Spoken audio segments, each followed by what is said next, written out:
नमस्कार, nishamudalika.com में आपका स्वागत है। आज हम कोकोनट फ्राइड राइस बनाएंगे। कोकोनट के ख़ास स्वाद में बने ये राइस आपको बहुत पसंद आएंगे। तो आइए शुरू करते हैं। पैन गरम कर लेते हैं। हमने मूंगफली का तेल लिया है, आप चाहे तो नारियल का तेल भी ले सकते हैं। आधा छोटी चम्मच सरसों के दाने डालेंगे और इन्हें तड़कने देंगे। सरसों भून गई है। आधा छोटी चम्मच जीरा, आधा छोटी चम्मच चना दाल। गैस मीडियम रखेंगे। 1 छोटी चम्मच उड़द दाल। दालों को हल्का ब्राउन होने तक भूनेंगे। दालें ब्राउन हो गई हैं। अब हम इसमें 10-12 करी पत्ता तोड़कर डाल देंगे। हल्का सा भूनेंगे। 1 हरी मिर्च बारीक कटी हुई, 1 लाल साबुत मिर्च को तोड़कर डाल देंगे।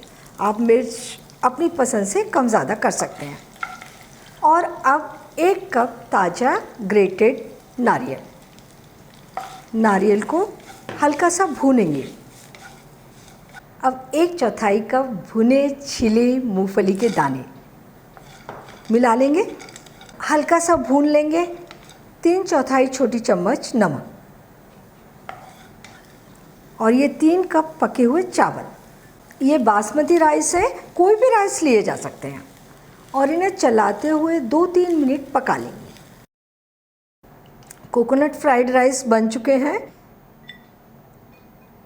इनके ऊपर थोड़ा सा हरा धनिया डालकर गार्निश कर देते हैं। कोकोनट फ्राइड राइस के साथ में पापड़, चटनी, अचार या दही कुछ भी आप सर्व कर सकते हैं और बड़ी आसानी से बन जाते हैं। तो आप इन्हें बनाइए, खाइए और अपने अनुभव nishamudalika.com पर शेयर कीजिए। एक बार फिर मिलते हैं एक नई रेसिपी के साथ और मेरे चैनल को सब्सक्राइब ज़रूर कीजिए।